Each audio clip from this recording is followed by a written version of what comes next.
اللہ کے پاک نام سے اپنے آج کے سبق کا آغاز کرتے ہیں۔ سورہ البقرہ آیت نمبر 35 ارشاد باری تعالیٰ ہے، وَقُلْنَا يَا آدَمُ اسْكُنْ أَنْتَ وَزَوْجُكَ الْجَنَّةَ وَكُلَا مِنْهَا رَغَدًا حَيْثُ شِئْتُمَا وَلَا تَقْرَبَا هَٰذِهِ الشَّجَرَةَ فَتَكُونَا مِنَ الظَّالِمِينَ۔ لفظی ترجمہ ہے، وَقُلْنَا اور ہم نے کہا، یا آدم اسکن اے آدم رہو، انتا تم، وزوجوکا اور تمہاری بیوی، الجنتا جنت میں، وکلا اور تم دونوں کھاؤ، منہا اس سے، رغدن اطمینان سے، حیثو جہاں سے، شئتما تم دونوں چاہو، ولا اور نہ، تقربا تم دونوں قریب جانا، ہٰذِہِ الشَّجَرَةَ اس درخت کے، فتکونا پس تم دونوں ہو جاؤ گے، من الظالمین ظالموں میں سے۔ با محاورہ ترجمہ ہے،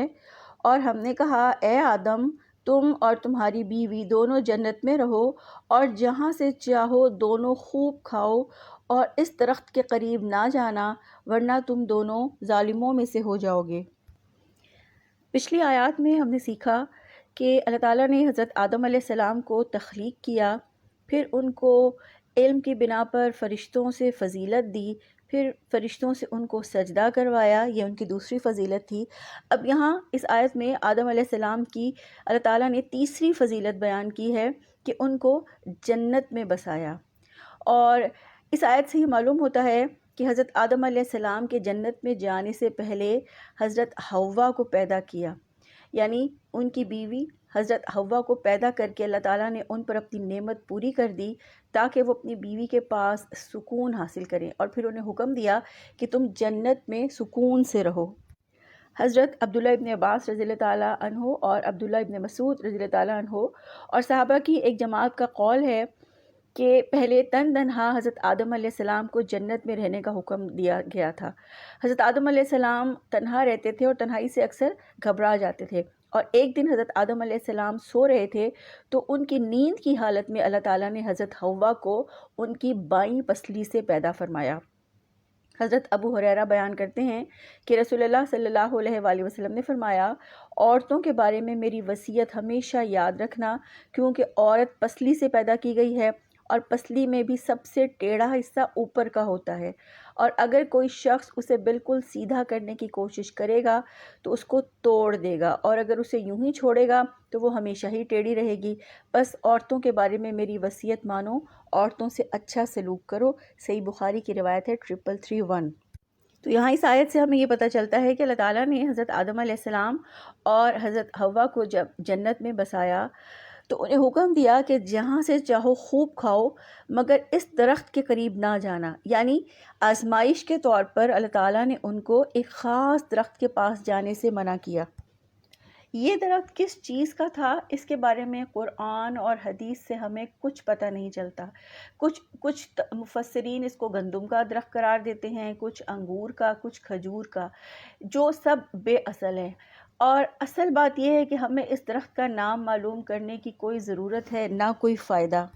اس آیت سے جو چیز سیکھنے والی ہے وہ یہ ہے کہ اصل حکم اللہ کا یہ تھا کہ ایک درخت کے قریب نہ جانا، یعنی جس درخت سے اللہ تعالیٰ نے روکا تھا اس کی حکم عدولی نہ کرنا، بس یہ ایک پابندی اللہ تعالیٰ نے عائد کر دی تھی۔ حضرت آدم اور حوا کو اللہ تعالیٰ نے پابند کر کے ایک ٹیسٹنگ فیز میں رکھا، اور یہ جاننے کے لیے کہ آدم علیہ السلام کا ارادہ مضبوط ہے یا کمزور ہے، اللہ تعالیٰ نے ان کو اس درخت کے قریب جانے سے روکا، اور یہاں سے شیطان نے اپنا کام کرنا شروع کیا اور اس کے حسد نے اپنا کام دکھانا شروع کیا، اور پھر آدم علیہ السلام اور نسل آدم یعنی آدم کے بچوں اور شیطان کے درمیان میں ایک ایسی جنگ چھڑ گئی جو آج تک جاری ہے، اور اس کا اختتام تبھی ہوگا جب نسل انسانی کو موت آئے گی، یعنی قیامت آئے گی۔ یہ جنگ انسانی ضمیر اور انسانی دل و دماغ میں لڑی جا رہی ہے، اور اس میں کامیابی کے لیے پختہ ارادہ ضروری ہے، مگر ابلیس ارادہ پختہ رہنے نہیں دیتا۔ تو اللہ تعالیٰ نے آیت میں فرمایا، وَلَا تَقْرَبَا هَٰذِهِ الشَّجَرَةَ، اور اس درخت کے قریب نہ جانا، فتکونا من الظالمین، ورنہ تم دونوں ظالموں میں سے ہو جاؤ گے۔ ظلم کا لغوی معنی کسی چیز کو ناجائز طریقے سے اس کے اصل مقام سے ہٹا کر دوسری جگہ رکھنا ہے۔ یہ لفظ بہت وسیع معنیوں میں استعمال ہوتا ہے۔ ایک معنی اس کا یہ بھی ہے کہ حقدار کو اس کا حق نہ دینا، یہ بھی ظلم کہلاتا ہے۔ اسی طرح ہر نا انصافی کی بات، خواہ وہ حقوق اللہ میں سے تعلق رکھتی ہو یا حقوق العباد سے، وہ ظلم ہے۔ تو اس آیت میں اللہ تعالیٰ نے اپنے حکم کی نافرمانی کرنے کو ظلم قرار دیا ہے، کیونکہ اللہ تعالیٰ کا حق ہے کہ اس کی فرما برداری کی جائے۔ اگر اللہ کی نافرمانی کی تو گویا اللہ کا حق ادا نہ کیا۔ تمام اعضاء، اشیاء اور نعمتوں کا یہ حق ہے کہ ان کو اللہ تعالیٰ کی فرما برداری میں لگایا جائے۔ جب ہم اللہ تعالیٰ کے احکامات کی نافرمانی کرتے ہیں تو گویا ہم اپنی ذات کو سزا کا مستحق ٹھہراتے ہیں اور اپنی ذات پر ظلم کرتے ہیں۔ آیت نمبر 36 ہے، فَأَزَلَّهُمَا الشَّيْطَانُ عَنْهَا فَأَخْرَجَهُمَا مِمَّا كَانَا فِيهِ وَقُلْنَا اهْبِطُوا بَعْضُكُمْ لِبَعْضٍ عَدُوٌّ وَلَكُمْ فِي الْأَرْضِ مُسْتَقَرٌّ وَمَتَاعٌ إِلَىٰ حِینٍ۔ لفظی ترجمہ ہے فَأَزَلَّهُمَا، پس ورغلایا ان دونوں کو، الشیطان شیطان نے، انہا اس سے، فَأَخْرَجَهُمَا پس نکلوا دیا ان دونوں کو، مما اس سے جو، کانا فیہ دونوں تھے اس میں، وقلنا اور ہم نے کہا، اہبطوا تم سب اتر جاؤ، بعضکم لبعض بعض تمہارے بعض کے لیے، عدو دشمن ہے، ولکم اور تمہارے لیے، فی الارض زمین میں، مستقر ٹھکانہ ہے، ومتاع اور فائدہ اٹھانا ہے، الی حین ایک وقت مقرر تک۔ با محاورہ ترجمہ ہے، تو شیطان نے ان دونوں کو اس سے پھسلا دیا، چنانچہ اس نے ان دونوں کو اس جگہ سے نکلوا دیا جس میں وہ تھے، اور ہم نے حکم دیا تم سب یہاں سے اتر جاؤ، تم ایک دوسرے کے دشمن ہو، اور تمہارے لیے زمین میں ایک وقت تک ٹھہرنا اور فائدہ اٹھانا ہے۔ فَأَزَلَّهُمَا الشَّيْطَانُ عَنْهَا تو شیطان نے ان دونوں کو ورغلایا، ان دونوں کو پھسلایا۔ اس آیت سے ہمیں پتہ چلتا ہے کہ ابلیس پہلے دن سے ہی حسد کی وجہ سے حضرت آدم سے دشمنی رکھتا تھا، اور وہ حضرت آدم کو اور حوا کو گمراہ کرنے اور اللہ تعالیٰ کی نافرمانی پر آمادہ کرنے کے لیے کوششوں میں تھا، اور وسوسے ڈال کر ان کو اللہ کے حکم کی نافرمانی کے لیے اکساتا رہتا تھا۔ اور اسی طرح ایک دن اس نے حضرت آدم کو اللہ کی نافرمانی کے لیے تیار کیا، اور اس نے حضرت آدم علیہ السلام سے کہا، سورہ الاعراف کی آیت نمبر 20 اور 21 میں رب العزت نے فرمایا کہ پھر شیطان نے ان دونوں کے لیے وسوسہ ڈالا تاکہ وہ ان دونوں کے لیے ظاہر کر دے ان دونوں کی شرمگاہوں سے جو کچھ ان سے چھپایا گیا تھا، اور اس نے کہا کہ تمہارے رب نے تم دونوں کو اس درخت سے نہیں روکا مگر اس لیے کہ کہیں تم دونوں فرشتے نہ بن جاؤ یا ہمیشہ رہنے والوں میں سے ہو جاؤ، اور اس نے ان دونوں کے سامنے قسمیں کھائیں، بلا شبہ میں تم دونوں کے لیے یقیناً خیر خواہوں میں سے ہوں۔ ابلیس نے حضرت آدم علیہ السلام کو اور حوا کو جو جھانسا اور فریب دیا وہ یہ کہہ کر دیا کہ اللہ تعالیٰ نے تمہیں اس درخت کا پھل کھانے سے اس لیے روکا ہے کہ اس درخت کا پھل کھا کے ایک تو تم لازوال سلطنت کے مالک ہو جاؤ گے، یعنی جنت کے نعمتوں کے، اور دوسرا یہ کہ ہمیشہ کی زندگی، یعنی تمہیں کبھی موت نہیں آئے گی۔ تو ابلیس نے انسان کے کمزور پہلوؤں پر ضرب لگائی، کیونکہ حقیقتاً ایسا ہی ہے کہ انسان لازوال سلطنت بھی چاہتا ہے اور ابدی زندگی بھی چاہتا ہے۔ اللہ تعالیٰ سورہ طٰہٰ کی آیت نمبر 115 میں فرماتے ہیں، اور اس سے پہلے آدم کو ہم نے تاکید کی تو وہ بھول گیا اور ہم نے اس میں ارادے کی پختگی نہ پائی۔ اس سے پتہ چلتا ہے کہ اگر انسان کے اندر ارادے کی کمزوری ہو تو وہ اللہ کے حکم کے بجائے خواہشات کا غلام بن جاتا ہے، اور حقیقت یہ ہے کہ ارادے کی پختگی، یعنی ایک پختہ ارادہ ہی حقیقی انسان اور حیوان نما انسان میں فرق پیدا کرتا ہے، اور یہ قوت ارادی ہی ہے جو جنت میں لے کر جائے گی، اور شیطان اسی پر ضرب لگاتا ہے اور انسان کی پختہ ارادے پر وار کرتا ہے۔ اور آج بھی شیطان انسان کو راہ راست سے ہٹانے کے لیے یہی حربہ استعمال کرتا ہے کہ ہمیشہ کی زندگی اور لازوال سلطنت کا لالچ دیتا ہے۔ اس طرح انسان شیطان کے بہکاوے میں آ جاتا ہے اور اس حد میں قدم رکھ دیتا ہے جہاں جانے سے اللہ نے روکا ہے۔ شیطان نے حضرت آدم علیہ السلام اور حضرت حوا دونوں کو درخت کا پھل کھانے کے لیے کشش دلائی، اٹریکشن دلائی، یعنی اللہ تعالیٰ کی نافرمانی کے لیے خوبصورت ترغیبات دلائیں، دوست کے روپ میں دل میں وسوسے ڈالے، امیدیں دلائیں، اور یوں بہکا کر اپنے جال میں پھنسا کر جنت سے نکلوا دیا۔ پھر فرمایا وَقُلْنَا اهْبِطُوا بَعْضُكُمْ لِبَعْضٍ عَدُوٌّ، تم سب یہاں سے اتر جاؤ، تم ایک دوسرے کے دشمن ہو۔ جب آدم علیہ السلام اور حوا علیہ السلام بھول گئے اور انہوں نے اس ممنوعہ درخت کا پھل کھا لیا تو اللہ تعالیٰ نے انہیں نعمتوں بھری جنت سے نکل جانے کا حکم دیا، اور اس طرح انہیں دکھوں، تکلیفوں اور سخت مشقت کے لیے زمین پر اتار دیا، اور پھر فرمایا بعضکم لبعض عدو، اور تم ایک دوسرے کے دشمن ہو، یعنی ابلیس اور اس کی اولاد آدم علیہ السلام اور ان کی اولاد کی دشمن ہے۔ اور ابلیس ایسا دشمن ہے کہ ہر وقت آدم علیہ السلام کی اولاد کو نقصان پہنچانے اور ان کو ہر طرح کی بھلائی سے محروم کرنے کے لیے اور اللہ کی نافرمانی کے لیے ان کے پیچھے پڑا رہتا ہے۔ اللہ تعالیٰ نے بنی آدم کو شیطان کی دشمنی سے ڈرایا ہے۔ سورہ فاطر کی آیت نمبر 6 میں اللہ فرماتے ہیں یقیناً شیطان تمہارا دشمن ہے تو تم اسے دشمن بنا لو، یقیناً وہ اپنے گروہ کو اس لیے بلاتا ہے تاکہ وہ بھڑکتی ہوئی آگ والوں میں سے ہو جائیں۔ شیطان کی یہ دشمنی آج بھی جاری ہے، اور اس کے لیے وہ انسان کے ذہن کو تیار کرتا ہے، وسوسے ڈال کے برائی کو خوشنما بنا کر دکھاتا ہے، اور انسان کو یہ یقین دلاتا ہے کہ اس برائی کے نتیجے میں لوگوں کی نظروں میں تمہیں بلند مقام ملے گا، اور اگر تم یہ برائی چھوڑو گے تو تمہارے لیے جینا ممکن نہیں رہے گا، اور اس طرح انسان برائی کر لیتا ہے، اور انسان کے بھٹکنے کی ابتدا پھر یہیں سے ہوتی ہے۔ اس طرح انسان اللہ کی مدد سے محروم ہو جاتا ہے، اللہ کی ناراضگی مول لے لیتا ہے۔ تو شیطان انسان کو ورغلاتا ہے، اور ورغلا کے اللہ کے حکم کی نافرمانی کروا کے جہنم کے قریب لے جاتا ہے۔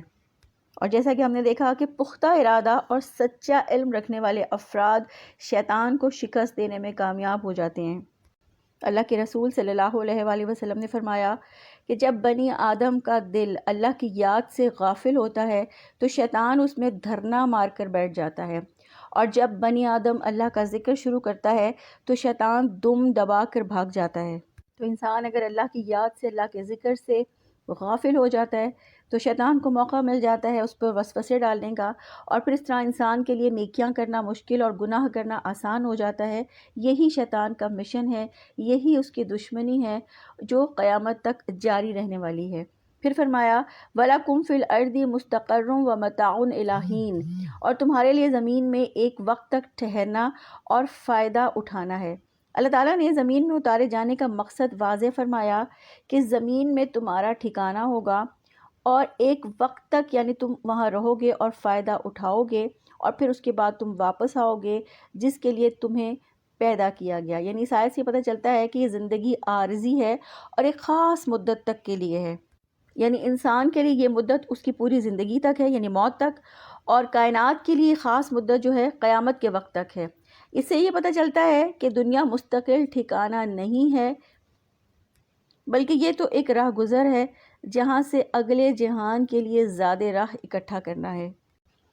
دنیا کی حقیقت کے بارے میں اللہ کے رسول صلی اللہ علیہ وآلہ وسلم نے فرمایا کہ دنیا مومن کے لیے ایک قید خانہ اور کافر کے لیے ایک جنت کی حیثیت رکھتی ہے۔ اس آیت سے ہمیں ایک اور اہم بات یہ پتہ چلتی ہے کہ اللہ تعالیٰ نے اس میں حضرت آدم کے ساتھ ساتھ حضرت حوا کا بھی ذکر کیا۔ فَأَزَلَّهُمَا ہما تثنیہ کا صیغہ ہے، مراد ہے آدم اور ان کی بیوی حوا، یعنی شیطان نے ان دونوں کو پھسلایا اور پھر اللہ تعالیٰ نے ان دونوں کو اس جگہ سے نکلوا دیا۔ فَأَخْرَجَهُمَا یعنی دونوں کو نکلوا دیا۔ یہاں سے ہمیں یہ چیز پتہ چلتی ہے کہ آج جو ویسٹ یعنی مغرب میں عورت کو ایک حقیر یا کمتر مقام حاصل ہے، اور وہاں یہ سوچ ہے کہ حضرت حوا کی وجہ سے حضرت آدم نے یہ گناہ کیا تھا، اس درخت کا پھل کھانے کے لیے حضرت حوا نے مجبور کیا تھا۔ ایسا نہیں ہے، قرآن سے ہمیں یہ کلیئرٹی ملتی ہے الحمدللہ کہ اللہ تعالیٰ نے عورت کو عزت اور تکریم دی ہے، اور یہودیوں یا عیسائی یا ویسٹ کا یہ فلسفہ کہ عورت سارے فساد کی جڑ ہے، یہ بالکل غلط ہے۔ آیت نمبر 37 ہے فَتَلَقَّىٰ آدَمُ مِن رَّبِّهِ كَلِمَاتٍ فَتَابَ عَلَيْهِ إِنَّهُ هُوَ التَّوَّابُ الرَّحِيمُ۔ لفظی ترجمہ ہے فتلقّیٰ پھر سیکھ لیے آدم نے من ربہ اپنے رب سے کلماتٍ چند کلمات، فتابہ پس وہ متوجہ ہوا علیہ اس پر، انہ بے شک وہ هو التواب وہی توبہ قبول کرنے والا، الرحیم بڑا مہربان ہے۔ با محاورہ ترجمہ ہے پھر آدم علیہ السلام نے اپنے رب سے چند کلمات سیکھ لیے تو اللہ تعالیٰ نے اس سے توبہ قبول کر لی، یقیناً وہی بے حد توبہ قبول کرنے والا، نہایت رحم کرنے والا ہے۔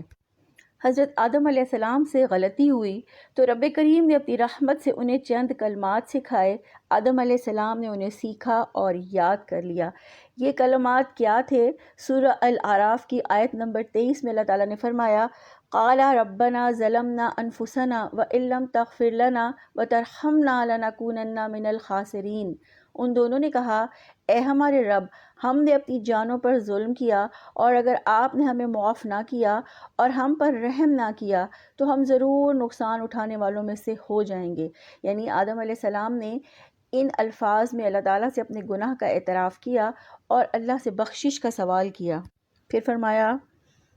فتاب علیہ انہ هو التواب الرحیم، تو اللہ تعالیٰ نے اس کی توبہ قبول کی، یقیناً وہی توبہ قبول کرنے والا، نہایت رحم کرنے والا ہے۔ آج بھی جو توبہ کرتا ہے اور اللہ کی طرف رجوع کرتا ہے، اللہ تعالیٰ اس کی توبہ قبول فرماتا ہے۔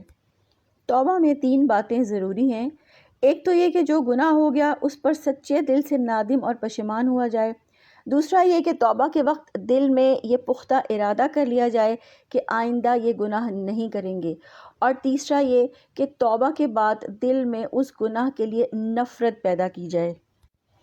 اللہ تعالیٰ تواب ہے، اپنے بندوں کی خطاؤں کو معاف کرتا ہے۔ اگرچہ بندہ سمندر کی جھاگ کے برابر بھی گناہ لے کر آئے، لیکن اگر اپنے گناہوں پر نادم اور شرمسار ہو اور اللہ سے معافی کا سوال کرے تو اللہ گناہوں کو معاف فرما دیتے ہیں۔ اللہ الرحیم ہے، اللہ اپنے بندوں کے حق میں مسلسل رحم کرنے والا ہے۔ انسان مسلسل غلطیاں اور گناہ کرتا رہتا ہے اور اللہ اپنی رحمت سے مسلسل معاف کرتا رہتا ہے، اور یہ اللہ کی رحمت ہے کہ اللہ تعالیٰ نے بندے کو توبہ کی توفیق سے نوازا ہے اور ان کو معاف کر کے درگزر فرماتا ہے۔ تو ہمارے لیے بھی اس واقعے میں یہی سبق ہے کہ انسان خطاؤں کا پتلا ہے، خطا ہو جاتی ہے، اللہ کی نافرمانی ہو جاتی ہے، گناہ ہو جاتا ہے، لیکن ہمیں ابلیسی رویے کے بجائے حضرت آدم علیہ السلام کا رویہ اختیار کرنا چاہیے کہ اپنے گناہوں پر نادم ہوں، پشیمان ہوں اور اللہ کے آگے جھک جائیں اور اللہ سے گڑ گڑا کر اپنے گناہوں کی معافی مانگیں۔ اللہ سے دعا ہے اللہ تعالیٰ ہمیں اپنی نافرمانی کے کاموں سے بچائے اور اپنی رضا اور خوشنودی اور فرمانبرداری کے کام کرنے کی توفیق عطا فرمائے۔ سبحانک اللہم و بحمدک نشہد ان لا الہ الا انت نستغفرک و نتوب الیک۔ السلام علیکم ورحمۃ اللہ وبرکاتہ۔